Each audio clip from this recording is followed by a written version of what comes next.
সন্ধিয়া খেলি আহি মাৰ ৰঙা চকুযোৰ দেখি দৌৰ মাৰি তোমালোকৰ কোলাত কিমান যে নিৰাপদ বুলি ভাবি সোমাই গৈছিলোঁ। সেই কথা ককা আইতাৰ মৰমৰ কোলাটোহে জানে।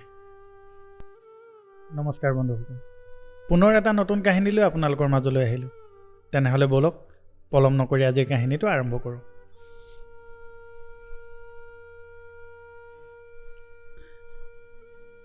দিনৰ দিনটো ইটো সিটো কাম কৰি ককা আৰু আইতাই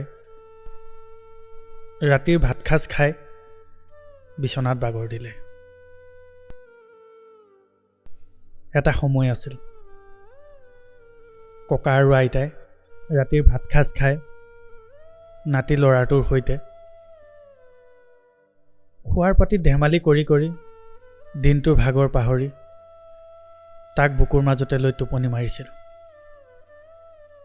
কিন্তু আজি ককা আইতাৰ বুকুৰ মাজত নাই সিহঁতৰ মৰমৰ নাতি ধুন।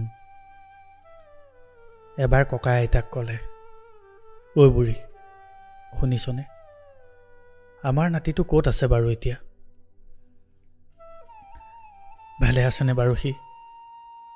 বহুদিন হ'লেও তাক দেখা নাই। এতিয়া সি চাগে বহু ডাঙৰ হ'ল ন?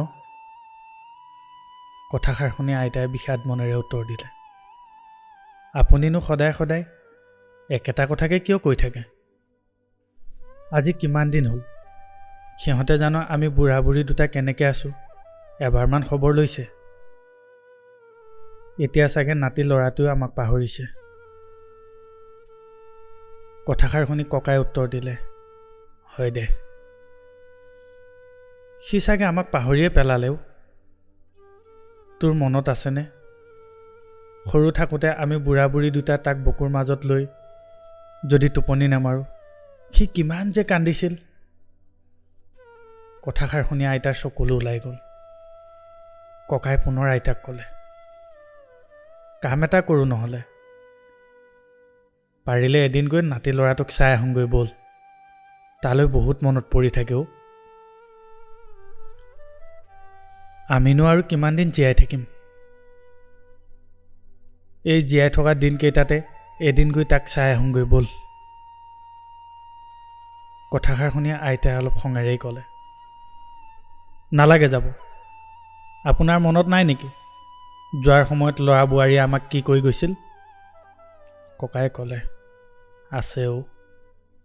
সেই দিনটোৰ কথানো কেনেকৈ পাহৰিব পাৰিম, যিদিনা সিহঁতে আমাক এৰি গুচি গৈছিল। সেই দিনটোৰ কথা পাহৰিব পাৰিম জানো? যিদিনালৈকে জীয়াই থাকিম সেইদিনালৈকে এই কথাষাৰ পাহৰিব নোৱাৰিম। কথাষাৰ শুনি আইতাই ক'লে, মোৰো মনত আছে সেই কালিকা লগা দিনটোৰ কথা, যিদিনা বোৱাৰী আহি আমাক কৈছিল, মা, আমি আৰু এইখন গাঁৱত থাকিব নোৱাৰোঁ। বোৱাৰীয়েকৰ কথা শুনি আইতাই ক'লে, কি হ'ল বোৱাৰী, ইয়াত কিবা অসুবিধা পাইছা নেকি?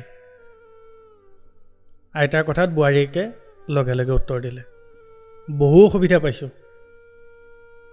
মই আৰু এই গাঁৱত থাকিব নোৱাৰোঁ। গাঁওখনত কি আছে? না ভাল এখন স্কুল আছে, না ভাল কিবা ঠাই আছে। ক'ৰবাত যাওঁ বুলি ওলাই যাব নোৱাৰি। গতিকে এইখন গাঁৱত থাকিব নোৱাৰোঁ। আৰু মোৰ ল'ৰাটোৰ ভৱিষ্যতৰ কথাও আছে। ল'ৰাটোক ইয়াত ৰাখি মানুহ কৰিব নোৱাৰোঁ। আৰু আমি চহৰত মাটি কিনি ঘৰ বনাইছোঁ। অহা মাহত আমি তিনিওটা গুচি যাম।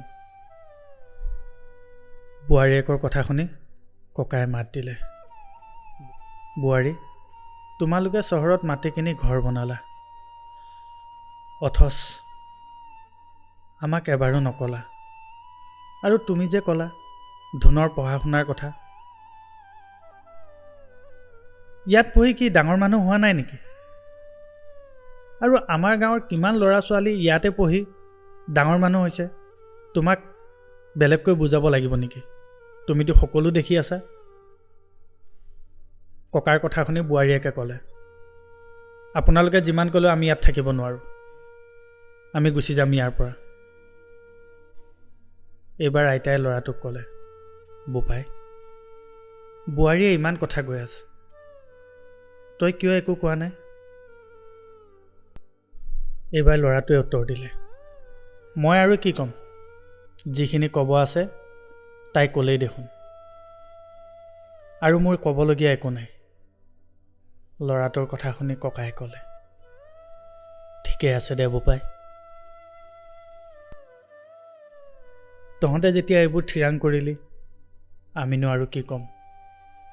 মাত্ৰ তহঁত দুটালৈ এটাই অনুৰোধ থাকিল, আমাৰ নাতিটোক আমাৰ অন্তৰৰ পৰা আঁতৰ কৰি নিনিবি।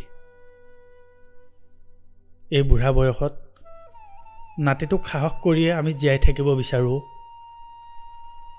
নাতিটোৰ মৰমৰ পৰা আমাক কেতিয়াও বঞ্চিত নকৰিবি।